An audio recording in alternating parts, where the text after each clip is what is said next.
a travaillé en Algérie il y a 25 ans, à la fin des années 60, donc il connaît bien notre pays.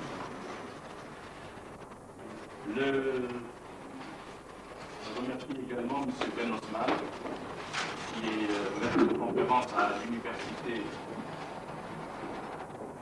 d'Arinara, à l'Institut de sciences économiques.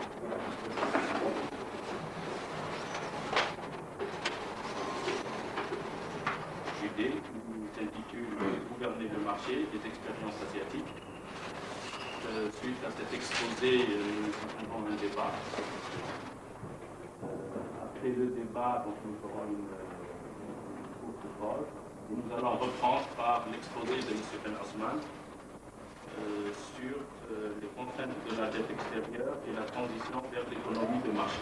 Cet exposé sera également suivi par un débat et nous arrêterons aux environs de 12h30, 12h45 pour aller déjeuner. Nous reprendrons en début d'après-midi à 14h par un autre exposé de M. Judet sur les stratégies de contournement et les expériences dans les pays socialistes et l'expérience de la Chine populaire. Nous terminerons par un débat général.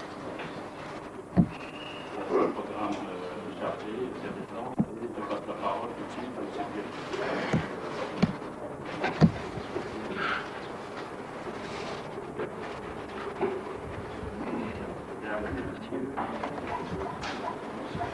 Monsieur Malfatti, je vous remercie de m'accueillir ici à Naba. C'est par ici, dans cette région d'Algérie, que je suis venu pour la première fois en Algérie en 1963. J'habitais à l'époque Tunis, où j'ai vécu pendant 9 ans. Et j'ai eu l'occasion de premier contact avec l'Algérie dans cette région de Soumarat, beaucoup de temps s'est écoulé depuis cette époque. Je crois que une grande majorité de la population algérienne est née depuis, qui est à la fois ce qui représente à la fois, bien sûr, des problèmes de mise au travail et de mise en œuvre des potentiels, mais aussi représente, je crois, beaucoup de promesses pour l'avenir. Alors je voudrais donc vous parler à partir de notre expérience d'Afrique, d'Asie, d'ASEAN et également de la Chine. Et nous avons été, bien sûr, très intéressés par les développements rapides que l'on constate dans cette région, mais aussi très attirés, précisément dans cette période où la Banque mondiale sont allées un peu partout en proposant ses recettes, en particulier dans l'Amérique latine et en Afrique au sud du Sahara, d'un développement lié à l'ouverture, à une ouverture, pourrait-on dire, débridée, et lié au libre jeu des forces et des marchés, c'est vraiment de constater que dans cette région du monde asiatique, où les développements étaient plus dynamiques, que les réalités ne correspondaient absolument pas à ce qui était annoncé ou bien implicite dans ces conseils ou ces déclarations extrêmement dogmatiques. Et c'est pourquoi, il y a quelques temps, nous avions proposé avec un collègue un article qui s'intitulait « Gouverner le marché ». C'est le titre d'un ouvrage d'un économiste anglais qui est spécialiste de Taïwan et de cette région du monde, et qui, au retrait drastique de l'État, ou plus ou moins drastique de l'État, au cours des années 80 et 90. Mais on peut se demander aujourd'hui si, à la fascination de la magie du marché, en quelque sorte, ne va pas succéder une réhabilitation, ou une certaine réhabilitation, du rôle d'un État développeur, inspiré précisément par les expériences asiatiques. Mais on constate que ce débat remonte beaucoup plus haut dans l'histoire, jusqu'à l'époque où Adam Smith, qui est le père de l'économie classique, faisait l'apologie de la loi, ce qu'il appelait la loi de nature, de la loi de la nature, selon laquelle, selon ses propos, selon ses écrits, les faiseurs de projets, c'est-à-dire en quelque sorte les interventionnistes, troublent les opérations de la nature dans les affaires humaines, tandis qu'il faudrait l'abandonner, cette nature, à elle-même et la laisser agir très librement afin qu'elle puisse atteindre son but. Car il y a, selon les classiques, les néoclassiques, les libéraux, une nature des choses que gâtent les faiseurs de projets. Et la nature, très curieusement, c'est ainsi que les classiques appréhendaient les choses à la fin du XVIIIe siècle. La nature avait par exemple destiné les États-Unis à l'agriculture, et l'école classique avait commencé par féliciter les Américains d'obéir de bon cœur aux prescriptions de la nature, et d'offrir ainsi à la théorie un si bel exemple de merveilleux effets du commerce. Et quelle déception, au contraire, quel blâme lorsque les États-Unis, pour développer leur prospérité, sont revenus à un système beaucoup plus mercantiliste, vieilli depuis longtemps et si nettement réfuté par la science aux yeux des classiques.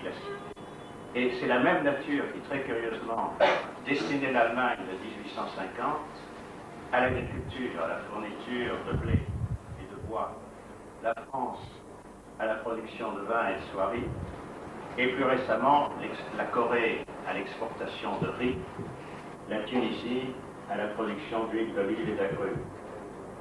Et précisément face à la continuité de ce courant dogmatique, on a beaucoup parlé de la vocation agricole de nombreux pays. On a beaucoup insisté sur un certain type d'avantages comparatifs dont il était dangereux de s'écarter, d'avantages comparatifs très statiques, très immobiles.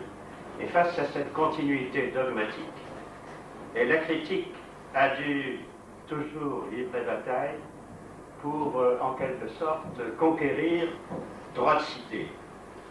Et ces critiques se sont fait véhémentes, mais elles n'ont rien perdu de leur acuité ni de leur actualité lorsque l'économiste allemand List, qui en quelque sorte qui a joué un rôle extrêmement important dans le développement allemand et le développement industriel de cette région qui était considérée comme une région agricole, la Ruhr était une région agricole, une grande région agricole, de List, quand il a dénoncé en 1841 dans son ouvrage majeur la stratégie constante de la puissance britannique qui, jouant de la liberté du commerce et de la non-intervention de l'État, pour, dans les propres termes de parlementaires britanniques successifs, s'exprimant à la Chambre des communes au cours du XIXe siècle, étouffer au berceau les manufactures étrangères, je cite, ou bien encore étouffer dans leurs maillots les fabriques du continent.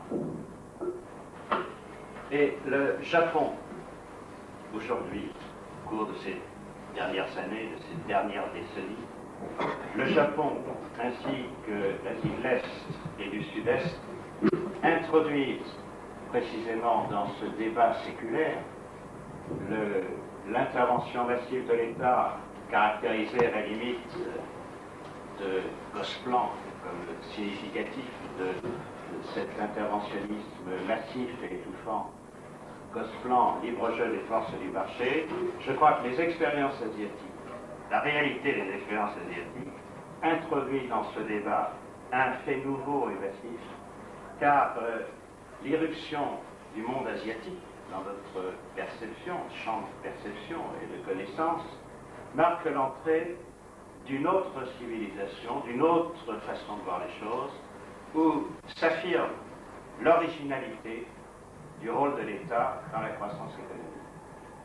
En effet, dans la tradition occidentale, je dirais plutôt anglo-saxonne, car, vous le savez, un ouvrage vient de paraître en France, écrit par Michel Albert, sur capitalisme contre capitalisme, où il oppose précisément les pratiques d'un capitalisme anglo-saxon, arrivé au court terme, au résultat du trimestre, à un capitalisme asiatique et rénant, allemand, beaucoup plus préoccupé d'engagement long, de stratégie industrielle, et disons, sinon de coordination, du moins de connivence de forces très larges, vers des avenirs clairement définis et sans cesse réajustés.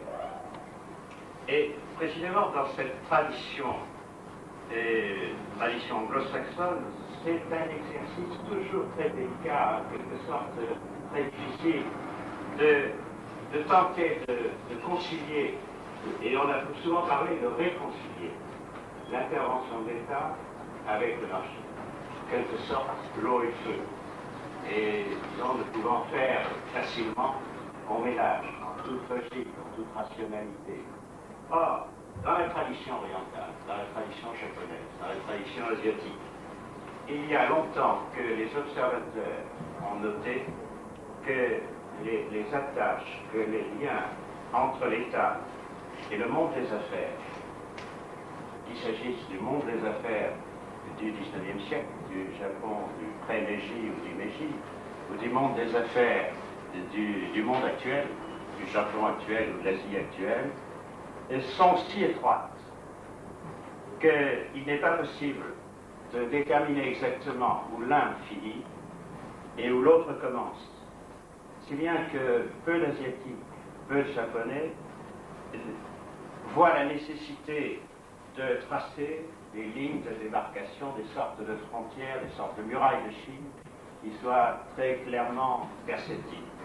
Au fond, l'État est une partie du tout, une des nombreuses expressions de la vie communautaire, pas plus coupée de toutes les autres composantes de la société que ne le sont le village, l'école ou l'usine. Et c'est pourquoi il me semble que les expériences asiatiques, bien sûr, même si elles ne sont pas transposables, parce qu'il s'agit d'autres histoires, d'autres cultures,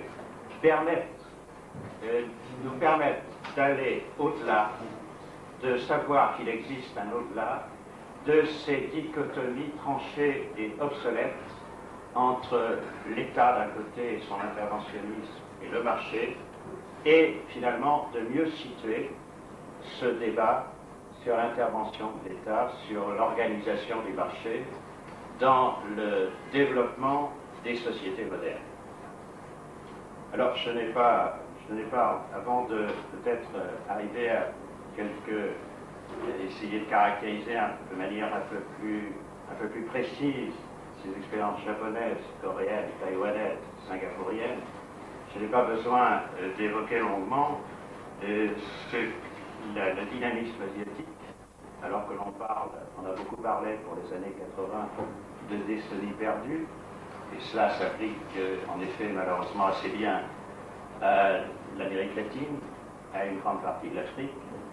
En Asie, il n'est pas question de décennies perdues, puisque les taux de croissance n'ont jamais été aussi élevés, et que ce phénomène, le phénomène de rattrapage, dont on a souvent dit qu'il n'était pas possible, où on a dit par exemple que le tiers-monde était dans l'impasse, ce phénomène de rattrapage est évidemment à l'œuvre dans cette région du monde, avec une vigueur insoupçonnée. Un chiffre, quelques chiffres. Je crois qu'en Grande-Bretagne, les salaires réels pour doubler au XIXe siècle ont mis plus de 60 ans. Au Japon, au cours de la première tiers du XXe siècle, ils ont mis moins de 20 ans. Et très récemment, les salaires réels coréens ont été multipliés par 2,2 entre 1987 et 1992. Et lorsque Deng Xiaoping, en 1978, au moment de l'ouverture chinoise, avait pris le pari que le produit chinois quadruplerait d'ici l'an 2000, eh bien on peut constater d'ores et déjà que ce pari est tenu. Qu'il sera fait en 1992 et qu'il sera donc très largement dépassé d'ici l'objectif qui avait été fixé cette année 2000.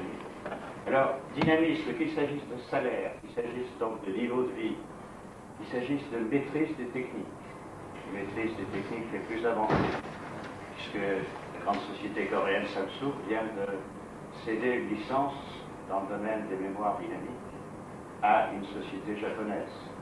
C'est bien sûr pas un phénomène quotidien, mais qui est un phénomène à marquer d'une pierre blanche, parce que ça témoigne, même s'il est ponctuel, d'un renversement des choses. Et que les Coréens qui exportaient les cheveux de femmes en 1953, parce qu'ils n'avaient rien à exporter, sinon un peu de riz, exportent aujourd'hui des automobiles, vous le savez, en Algérie, et projettent d'exporter les avions parce que c'est leur dernier grand plan stratégique en l'an 1998, et qu'ils ont inscrit sur un grand institut de recherche qui a été créé près de la sidérurgie coréenne à Ulsan, à Pohang, il y a à peu près 4 ans, avait mis ce slogan deux prix Nobel avant 2010. Et ce qui, étant donné les réalisations de ces 30 dernières années, n'est pas tellement incroyable, puisque tellement de choses ont déjà été réalisées. En tout cas, ce qui est un autre chiffre qui est tout à fait étonnant, c'est de savoir que la Corée elle seule importe, d'ailleurs achète aux différents fournisseurs du marché mondial davantage que toute l'Afrique réunie, depuis le Maghreb jusqu'à l'Afrique du Sud. Et que Corée plus Taïwan importe davantage que toute l'Amérique latine réunie, depuis le Mexique jusqu'au Chili et à l'Argentine. C'est-à-dire que ceux qui sont considérés comme des exportateurs dynamiques, agressifs, parfois tout à fait se servant de moyens répréhensibles aux yeux de leurs concurrents anciens, sont également sont en train de devenir d'énormes marchés. Tandis que s'ébauche dans ce processus dynamique une série de délocalisations en cascade. On parlait de délocalisation en Asie de l'Est et du Sud-Est depuis les États-Unis ou l'Europe. Et aujourd'hui, on constate non seulement des délocalisations depuis le Japon vers les dragons, vers l'ASEAN, mais on constate depuis 3 ans, depuis 4 ans, une délocalisation extrêmement rapide depuis la Corée, depuis Taïwan, depuis Hong Kong, vers la Chine, vers l'Indonésie et vers la Thaïlande. Il y a à peu près 10 ans, la Corée exportait des parapluies. En 1992, la Corée importe la totalité de ses parapluies de Chine. Il y a quelques années, la quasi-totalité des chaussures Nike à la mode étaient fabriquées pour le compte américain en Corée et à Taïwan. Dans 2 ans, la totalité des fabrications Nike seront délocalisées pour les 2 tiers en Chine et à partir de firmes coréennes et taïwanaises et vers l'Indonésie. Et ce qui est également remarquable, c'est que les échanges intra-pacifiques ont dépassé depuis 1885 les échanges interatlantiques et que depuis 1990, les échanges intra-asiatiques, Asie de l'Est et du Sud-Est, ont dépassé le niveau des échanges interpacifiques. D'où une sorte de mouvement un peu impressionnant, sûrement très impressionnant, mais un mouvement, disons, en quelque sorte, de self-reliance qui est en train de s'ébaucher entre ces différentes parties d'un ensemble dont le dynamisme est actuellement renouvelé en quelque sorte par l'émergence et l'extraordinaire montée chinoise. Alors, précisément, à propos de Corée et de Japon, Corée, Taïwan, la Banque mondiale, ou certains représentants de la Banque mondiale, sont allés jusqu'à déclarer que le succès asiatique, le succès coréen, c'était le succès du libre jeu des forces du marché. Il y a des ouvrages là-dessus, il y a des auteurs très, très connus qui ont développé ce thème. Et lorsqu'on regarde effectivement les choses, on s'aperçoit à l'évidence qu'il s'agit d'une énorme caricature. Alors, à propos du Japon, alors j'aborderai successivement Japon, Corée et Taïwan. Je pense que le Japon, dans le développement, s'est effectué en plusieurs étapes, plusieurs bonds, on peut dire. Depuis 1868, l'ouverture qui était déjà à l'œuvre, avant l'ouverture de 1868, 1868, 1913, et puis l'après-guerre jusqu'en 1941, et le nouveau bond depuis 1950-1955. Et je pense que ce qui est très, très remarquable, agite profondément ces sociétés, c'est significatif du Japon, c'est significatif de la Corée, et je crois que c'est évidemment significatif de la Chine, de tous ces pays de très anciennes civilisations qui étaient devenus immobiles et qui un jour se sont aperçus qu'ils étaient devancés par l'Occident qui venait frapper à leur porte avec plus ou moins d'agressivité, volonté de relever un défi, où tout le monde est partie prenante et où à l'évidence, le gouvernement, les différents organismes étatiques sont au service de cette mobilisation et de cette promotion à long terme. Ce qui est caractéristique de l'Asie, vous l'avez sans doute remarqué, c'est cette capacité de se projeter dans le long terme. Le Japon n'a cessé depuis 1950 de se projeter 20 ans en avant. Le Japon en 1970, le Japon en 1980, aujourd'hui le Japon en 2010. Ce sont des travaux qui ne sont pas simplement un document rédigé à la hâte par un service ministériel, ce sont des travaux qui font l'objet de concertations très larges, très longues, où évidemment le gouvernement, les instituts gouvernementaux jouent un rôle très important. Singapour vient de se projeter, Singapour 2030, très gros document de 200 pages, à l'issue d'un travail qui a duré 18 mois et qui a agité, on peut dire, des centaines d'opérateurs singapouriens dans tous les milieux, industriels, banquiers, commerçants, et bien sûr instituts et organismes gouvernementaux. Malaisie 2020, Corée 2010. Tout le monde se projette en avant. Et il y a là, je pense, une manifestation de plus que de cette concertation, de cette cohésion, de cette connivence dans la volonté de progresser vite et de relever les défis. Et j'ai lu par hasard, il y a 5 ans, le compte-rendu de mission d'un syndicaliste français, CNDT, qui était en mission en Corée dans sa profession comme automaticien. Et il était en 87, à l'époque où se déclenchait, à la suite de l'ouverture du processus de démocratisation, de très grandes grèves. Il y a eu 3000 grèves en 87 en Corée, des grèves très dures, très longues. Et ce syndicaliste concluait son rapport par une note un peu personnelle en disant: au milieu de ce déchaînement, j'ai l'impression que dans ce pays, ce qui réunit est plus fort que ce qui divise. Il avait perçu ça, malgré l'éclatement de toutes ces contradictions et de tous ces conflits. Ce qui veut dire probablement que c'est évidemment très, très sensible dans ce qu'il était possible de voir.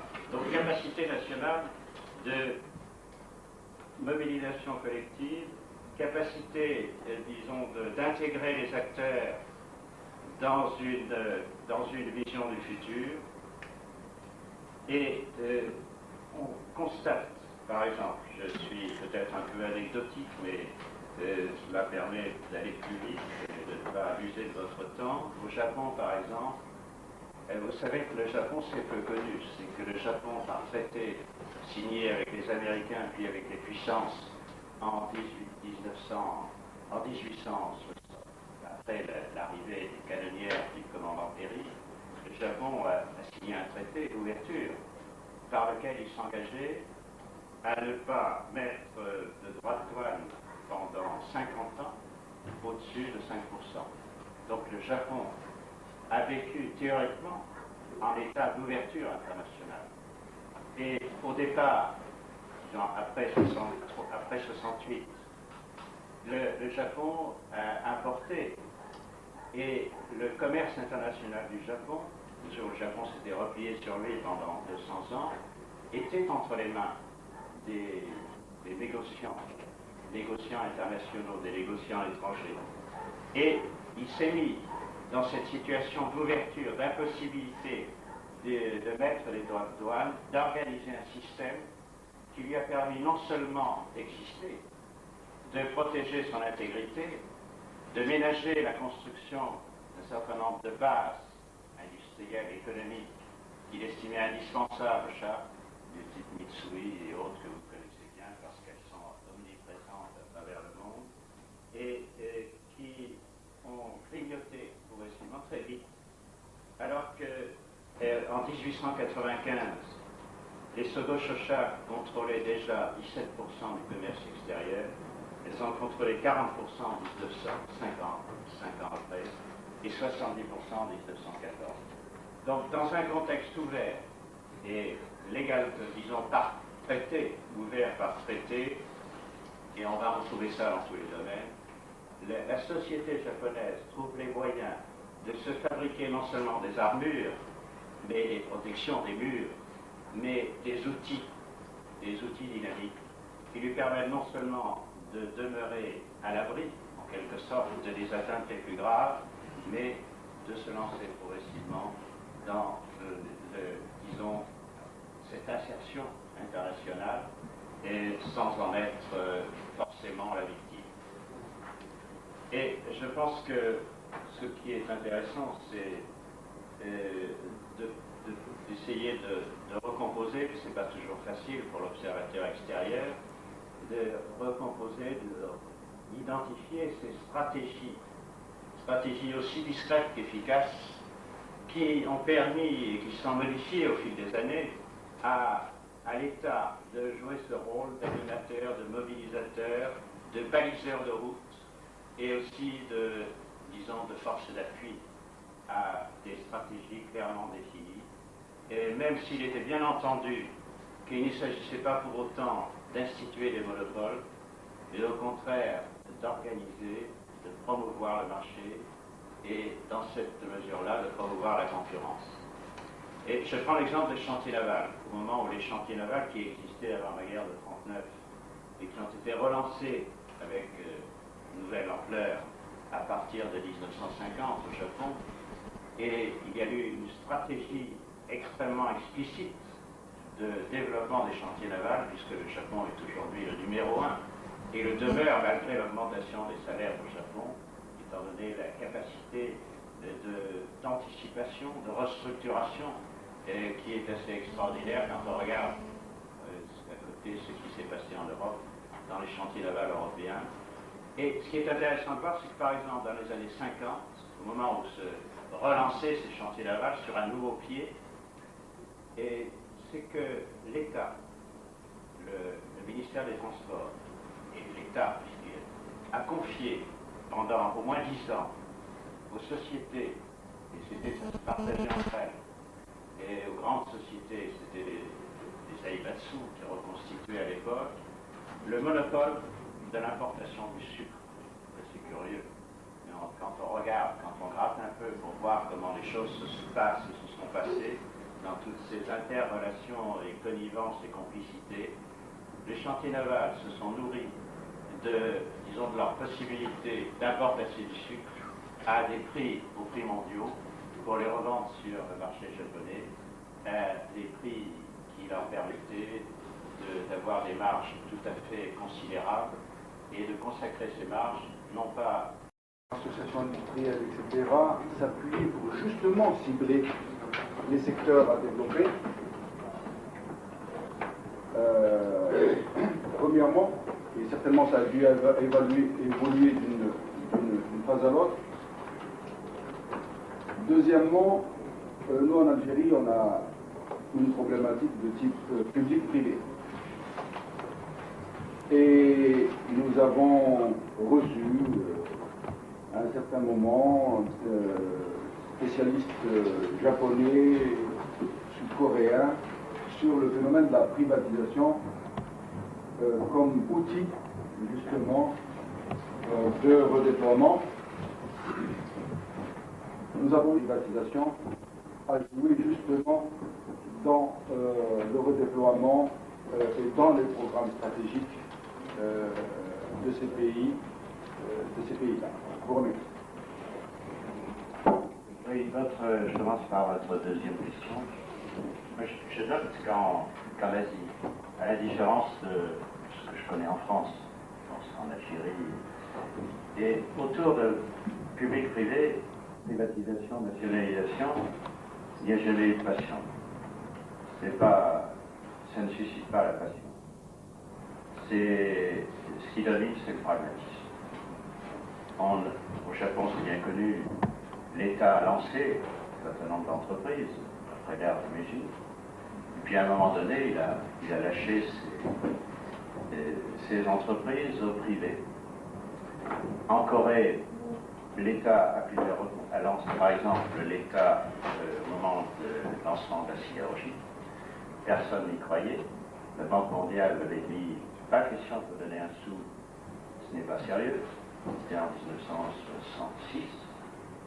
Donc l'État qui, après les travaux, les études qui avaient été faites, avait le sentiment qu'il fallait faire la sidérurgie, que le moment était venu, une sidérurgie de certaine envergure, POSCO, a pris l'initiative.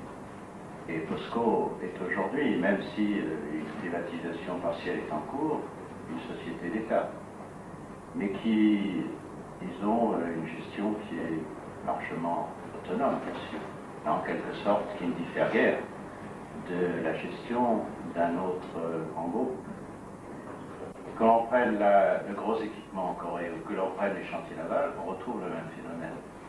Chantier naval qui a été privé, qui a eu des difficultés, qui a été étatisé, nationalisé, et parmi les 4 grands chantiers navals, aujourd'hui, il y a un chantier naval qui reste d'État, et également une grande société d'équipement, celle qui construit, qui est dotée de très gros équipements de fonderie et de forge en direction du nucléaire, entre autres des centrales nucléaires, est une entreprise qui a été nationalisée parce que Hyundai, qui l'avait lancé, avait des problèmes.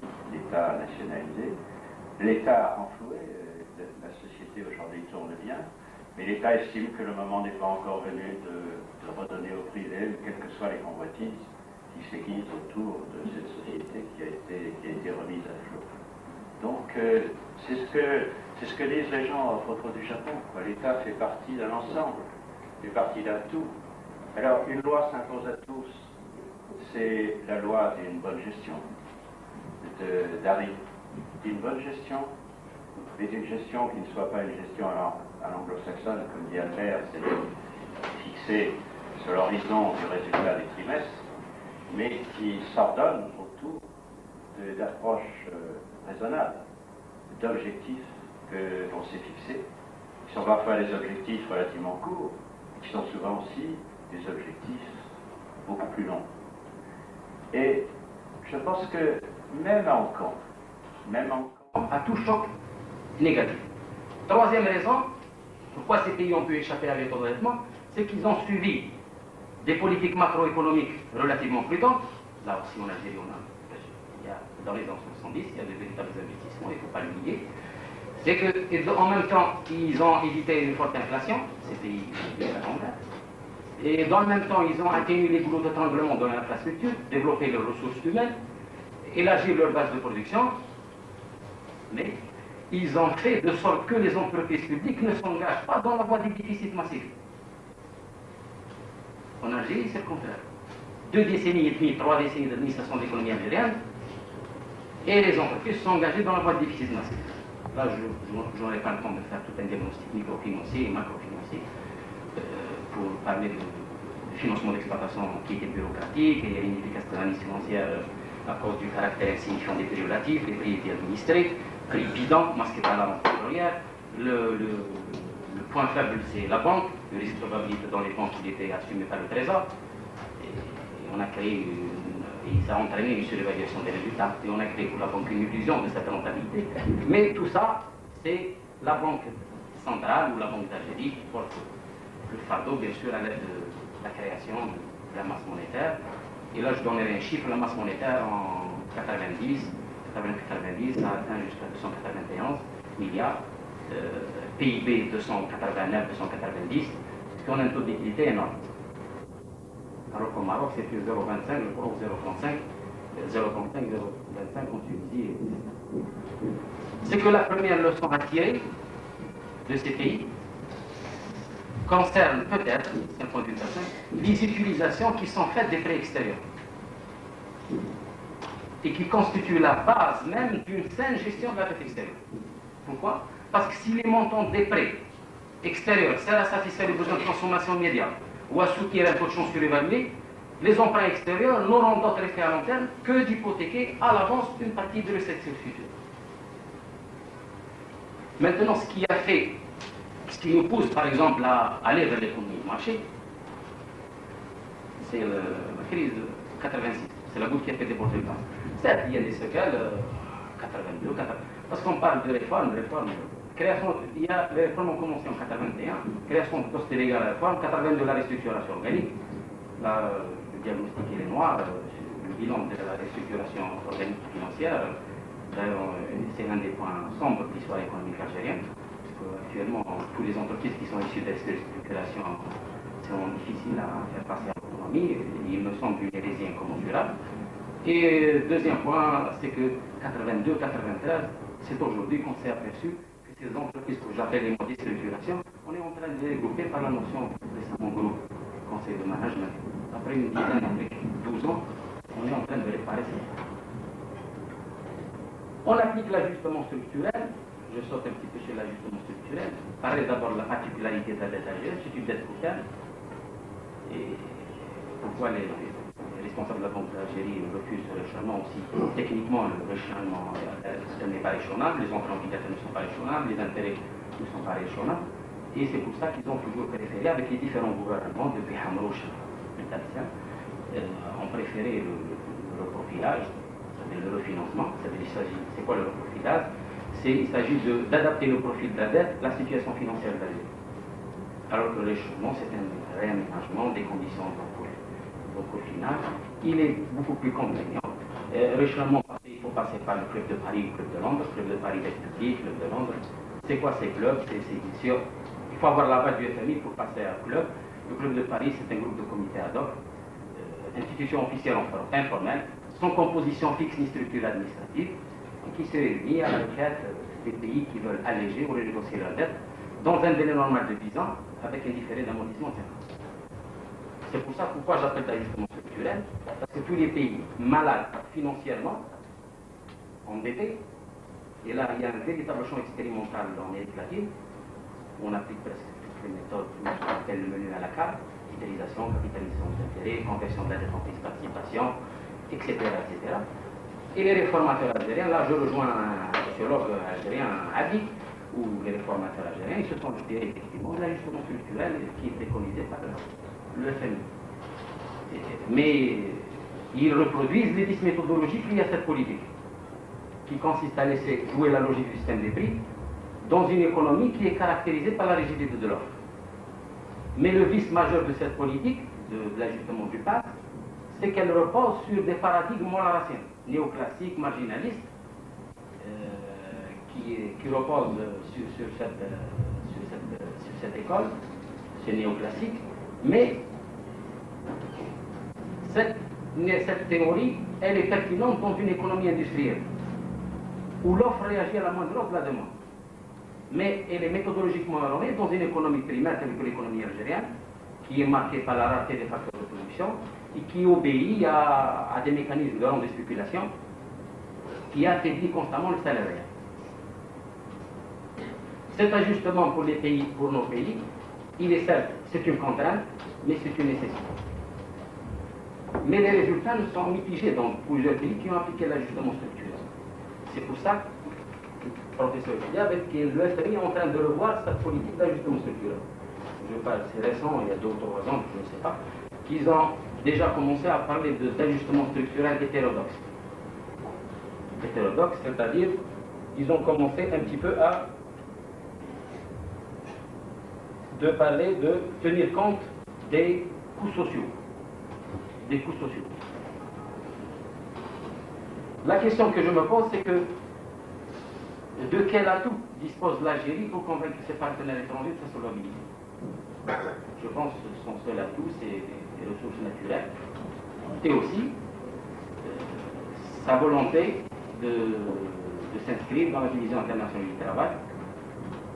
Mais on constate que lorsqu'on examine les données prévisionnelles pour le service de la dette, il apparaît clairement que pour les 3 années à venir, les flux de remboursement du capital et le règlement des intérêts, c'est impressionnant. Autre chose, lorsqu'on examine les données prévisionnelles du service de la dette de l'ordre de 21 $ en 92 et son maintien à ce niveau en termes réels en 95, on a un service de la dette de 42%. Alors que les instances financières internationales considèrent qu'un pays est en difficulté dès qu'il atteint 30%. Alors que même en 95, on restera en difficulté. Je termine ce point sur la dette extérieure, c'est que je pense que l'efficience de la gestion de la dette extérieure algérienne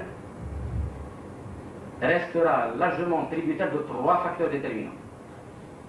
Stabilité politique, le progrès futur, on peut l'appeler ajustement, réforme économique, et l'évolution des cours mondiaux des prix de pétrole. Entre parenthèses, économie mono-exportatrice oblige. J'aborde le deuxième point sur la transition vers l'économie de marché. Quelle économie de marché? Pour être plus explicite, c'est quoi l'ajustement structurel? C'est pour il y a des équilibres de la balance des paiements dans les pays, le FMI propose un menu, etc. L'ajustement structurel, pour moi, pour être terre à terre, égale économie de marché. Pas l'économie de marché, économie de marché, libéralisation économique, plusieurs ingrédients, libération des prix, libéralisation financière, c'est-à-dire marché de capitaux, monétaire, financier, échange, libéralisation du commerce extérieur, privatisation, etc., etc. Oui, déjà, il y a certains ingrédients que l'Algérie a commencé à appliquer, si j'ose dire, et là, le FMI qui vient souvent chaque jour pour nous obliger, si j'ose dire, à dévaluer, à privatiser, à un certain nombre de choses. Mais simplement, notre Algérie, cet ajustement structurel est d'une manière indépendante. On l'applique. C'est pas comme le Maroc, 80 ans, suite au réchelonnement. C'est pas en Tunisie d'une manière indépendante, sans réchelonnement. C'est pour ça que je pense, d'un point de vue personnel, qu'on a une marge de manœuvre. On a une marge de manœuvre. C'est-à-dire le point de vue actuel de toutes les forces politiques, opérateurs, UNEP, puisque je pense que toutes les forces politiques sont d'accord pour l'économie de marché. L'économie de marché, mais il y a des questions qui se posent. Là, je rejoins le professeur Akbejid Bouzidi. Les points qui semblent par contre faire problème et qui sont au nombre de 3, devra-t-on passer du plan au marché maintenant et rapidement, ou plus tard et progressivement? Deuxième question, quelle économie de marché?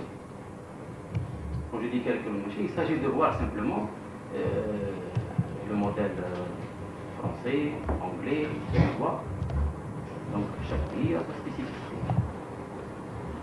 Et troisième question, quelle voie et quels moyens? C'est des questions que je me pose. C'est que tout le monde est d'accord pour l'économie de marché, mais quelle économie de marché? Là, je rejoins le problème de la privatisation. Pourquoi? En parlant des ingrédients de l'ajustement structurel, la privatisation. La privatisation viendra en Algérie, tôt ou tard, 2, 3 mois, une année, et je me responsabilise. Dans les pays d'Amérique latine, la privatisation est un moyen d'allègement de la dette. Ils ont pris ça comme stratégie, comme moyen d'allègement de la dette. Nous, nous sommes obligés d'aller si sans privatisation, il n'y a pas d'économie de marché. Sans bourse, il n'y a pas de privatisation. C'est que l'évolution récente du débat sur la gestion de l'entreprise, les exigences de nos bailleurs de fonds, les capitaux étrangers qui continuent de bouder la sous-région, le Maghreb, au profit des économies de l'Est, je pense que tout ça redonne à la question de la privatisation toute son acuité. La privatisation, pour dire, bien sûr, est différente du processus de privatisation. Le sujet n'est pas tabou. Il en a parlé notre professeur éminent, le professeur Pinistan. de cette question, donc le sujet, mais il faut le déclarer en transparence, comme au Maroc. Ils ont décrété 89-39, privatisé les 4 procédures, etc. Mais il y a aussi certaines lacunes dans la privatisation au Maroc. Pour les juristes, il y a le droit de préemption, etc. Il y a certaines lacunes. Je me suis permis de voir les commissions, comment ils travaillent, commission d'évaluation, commission de transfert, etc. Donc, mais cette privatisation, c'est pas comme dans les pays développés. Cette privatisation, bien souvent, elle est la conséquence dans nos pays de la situation financière du secteur public. Donc il y a un certain nombre de questions qui se posent. J'anticipe sur cette question, privatisation en Algérie. Un certain nombre de questions, parce que bien sûr, d'abord, il y a, avant de rentrer, il y a d'abord un champ limité à la privatisation, là où le marché est réglementé, et là où il existe des monopoles naturels. Les questions qu'on se pose en Algérie, quoi privatiser? Par où commencer? Quoi privatiser? Quoi privatiser? Comment privatiser? Et qui privatise? Qui privatise? Il y a dans des pays, ils ont constitué des offices. Au Maroc, je crois qu'il y a un ministère du commerce, d'industrie et de privatisation, avec les 2 commissions. Par où commencer? Quoi privatiser en Algérie? La question qu'on se pose, est-ce qu'on ramène cette privatisation comme solution aux entreprises déficitaires? Et la question qu'on se pose, quoi privatiser? Les entreprises économiques déficitaires? À quel prix de cession? Serait-il égal à 0, dinar symbolique? Et qui serait prenable? Qui serait prenable? Deuxième question, privatiser les entreprises publiques économiques bénéficiaires qui sont jugées concurrentielles. Là, est-ce opportun de s'en débarrasser? Alors qu'il y a une des conditions de réussite de privatisation dans les pays développés, il faut privatiser les entreprises concurrentielles. Troisième question, faut-il assainir, en Algérie aussi, faut-il assainir d'abord, plus privatiser? Là, le diagnostic, il est déterminant et la valeur de cession est cruciale. Je pense que actuellement en Algérie, le développement du secteur public a dépassé la capacité de gestion et entraîné de graves inefficacités. Les inconvénients de la bureaucratie se sont révélés aussi coûteux que ceux du marché. Et les échecs et difficultés du secteur public ne sont pas le fait qu'elles appartiennent à l'État. Je pense plutôt qu'elles échappent à la discipline du marché. C'est pour ça qu'on pourrait donc réaliser de véritables gains d'efficacité en exposant ces monopoles publics à la concurrence qui seule pourrait les inciter à rechercher une efficacité productive et sociale. Et là, le débat a commencé déjà de parler avec la tripartite, UNER, UGTA et patronat. Et il y a 2 solutions qui ont fait l'objet d'une focalisation intense, l'assainissement financier et au management, mais l'assainissement non pas en tant qu'opération perpétuelle, mais en tant que finalité. Parce que depuis, on n'a pas cessé de reporter cet assainissement. La loi de finances l'année passée, peut-être, on a prévu 42,5, là où il faut 150, peut-être des entreprises. Aujourd'hui, la loi de finances 93, je crois qu'on a prévu 82 et quelques, alors qu'on parle de 400, 500, je ne connais pas les chiffres, je ne suis qu'un universitaire, je ne peux pas connaître les chiffres exacts. Et parler de privatisation, afin de relever le défi. D'abord de la survie, puis sur la compétition sur le marché international, dès le moment où les barrières douanières seront réduites. Donc, l'État, je pense, cette privatisation arrivera. Je ne suis pas partisan de cette, mais il faut rejeter ce dogmatisme idéologique. Il faut être pragmatique. On peut privatiser cette année, l'année prochaine on nationalise. En France, c'était fait avec le NII. Ni privatisation, la droite est arrivée au pouvoir, a commencé à privatiser, la gauche est arrivée à nationaliser, et M. Daladieu, le Premier ministre, a commencé encore à privatiser. Et voilà, il faut être pragmatique. C'est que je pense que la privatisation, elle doit être mise en œuvre selon une législation claire, une tutelle, et aussi, cela vaut aussi pour un environnement économique clair, réaliste, et cela vaut aussi pour les techniques d'évaluation. qu'avant de comprendre puisqu'il faut l'évaluer. Il y a deux bases de méthode. Il y a la valeur, la capacité bénéficiaire de l'entreprise. Il y a aussi la valeur patrimoniale, ou en combinant les deux. Pour vendre l'entreprise, il y a aussi les techniques de cession, c'est les techniques de privatisation. Il y a une multitude. Il y a l'offre publique de vente, il y a l'appel d'offres, il y a les cessions boursières,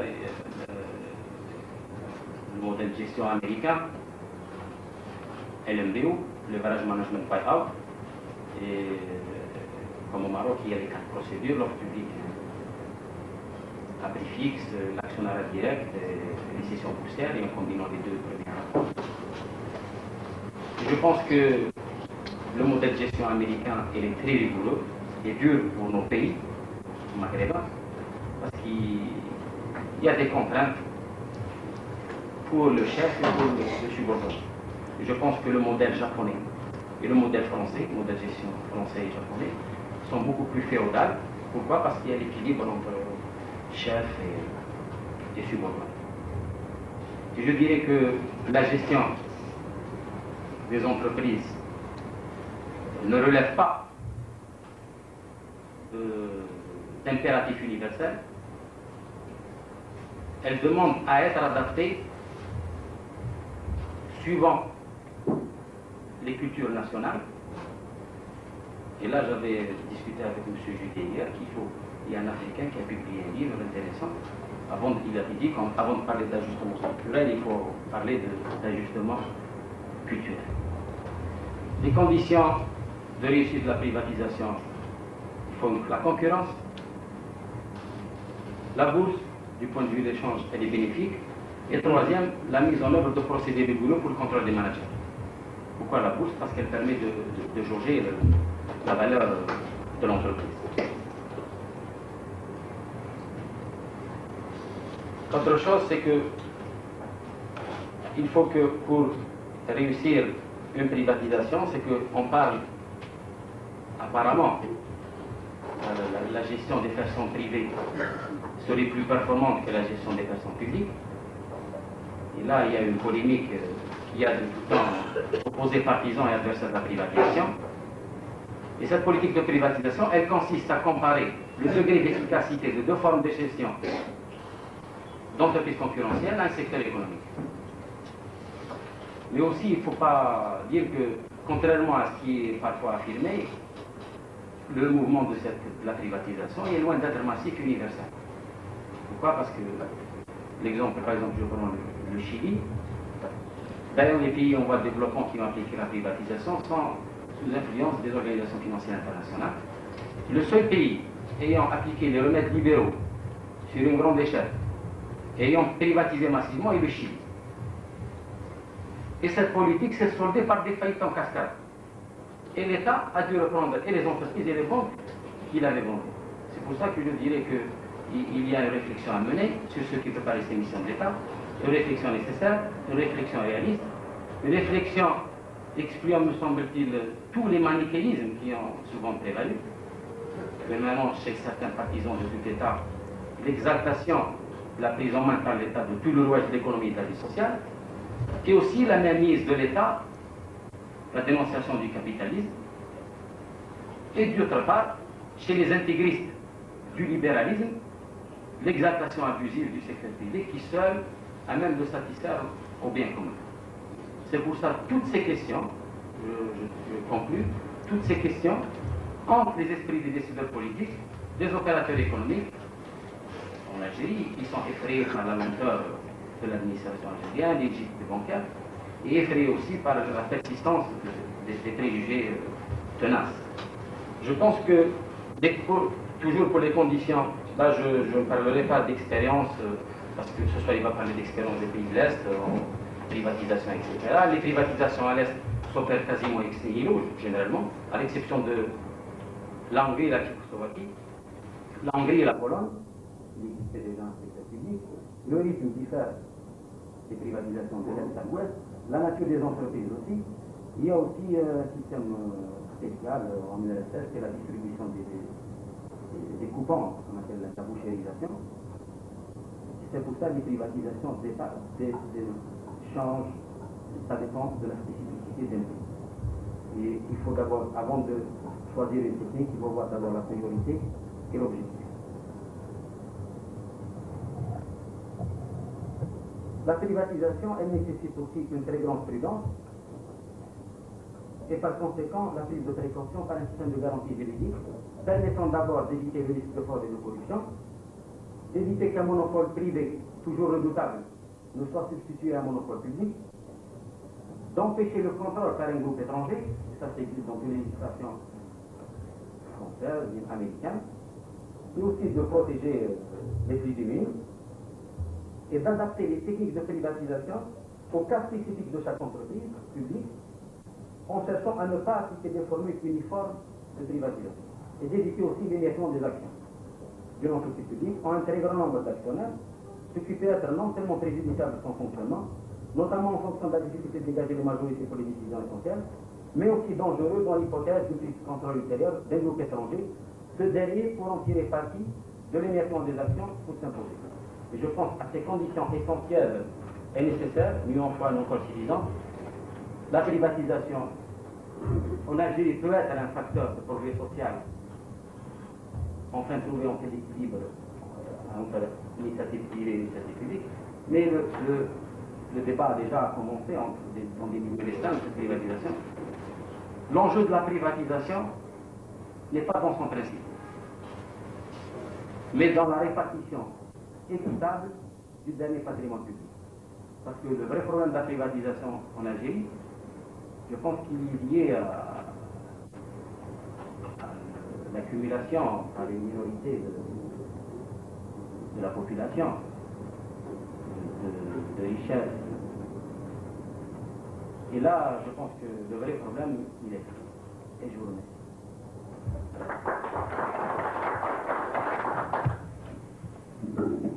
Merci, M. Rahman. Avant la médiation, dans le débat,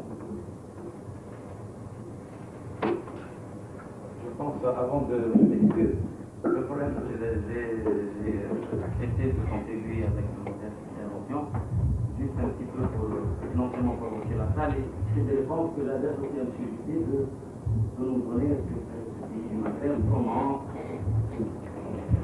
passer à cette économie de marché. Aujourd'hui, non.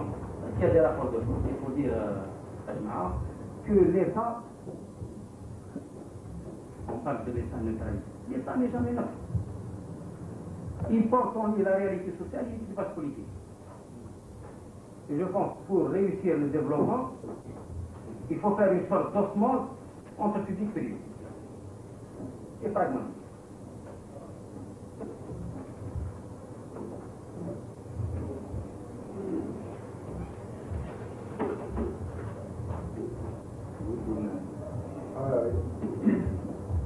Moi, je crois que le Natman commence par nous dire qu'on a un défaut en Algérie, effectivement, est très répandu, de focaliser sur l'instrumentation et d'occulter les finalités. Et je suis obligé de dire, nous sommes entre amis, que finalement son exposé focalise sur un instrument. Et à aucun moment on ne parle de finalité. Et je suis obligé de dire qu'il est en contraste frappant avec l'exposé, le débat précédent. Je crois que la question de savoir, c'est qu'est-ce que nous voulons, nous, Algériens, être et devenir, comment, et en particulier sur le plan économique, comment nous allons nous organiser notre marché national, et comment nous allons nous insérer, c'est-à-dire, plus exactement, politique industrielle. Ce n'est qu'à partir de là qu'on peut voir quels instruments utiliser, comment répondre aux contraintes sévères, urgentes du présent, tout en préservant les outils, les instruments, les organisations, et mettant en place les organisations qui nous permettent de réaliser notre rêve, hein, D'ici l'an 2005, d'ici l'an 2010, je crois comprendre qu'il y a un groupe qui a été créé, qui réfléchit malheureusement en club, parce que c'est l'autorité politique qui a désigné que telle personne est expert, et n'ont pas ouvert une corbeille dans laquelle chacun peut verser ses... Bon, peut-être déjà là il y a un travers dans la façon, et je frappe avec les expériences en Asie, mais nous les repérons de plus en plus ailleurs, aux États-Unis, on repère ça au Canada, etc. La concertation, comment l'organiser sur ces thèmes-là. Donc, ce qui manque justement à l'équation, c'est qu'est-ce qu'on veut faire. Et qu'est-ce qu'on veut faire tous. Et je suis d'accord avec ces là. Il n'y a pas à discuter public-privé. On est dans le même bateau. Tout à l'heure, je voulais intervenir après Sigita, sa question et la réponse. Je voulais intervenir en termes de nationalisme économique. Moi, je trouve que les Japonais, la première qualité qu'ils ont, c'est un nationalisme économique forcené. Tout est fait à l'aune de la nation. Je prends les pays anciens coloniaux, dont l'Algérie. Une grande partie des opérateurs, et notamment de ceux qui font beaucoup d'argent, ne pensent qu'ailleurs, qu'à le placer ailleurs, qu'à vivre ailleurs. Ça fait un sérieux problème, ça fait une sérieuse différence. Peut-être qu'on devrait y réfléchir, et la meilleure de reconstituer, c'est justement d'organiser ces concertations. Une fois qu'on est un peu clair sur qu'est-ce qu'il est vital d'avoir à nous, c'est-à-dire stratégique. Les Polonais sont revenus à ça. Ils ont fait une loi sur la base blé. Le capitalisme, c'est le paradis. Et ils ont fait une loi pour privatiser à 100% en 6 mois. Une fois qu'ils ont privatisé les restaurants, les machins, comme ça, avec déjà des difficultés au niveau de la propriété, le droit de propriété, que nous avons aussi, eh bien, ils sont aperçus que pour privatiser les complexes industriels, c'est-à-dire les grosses industries, ça ne va pas du tout, ça fait trop mal.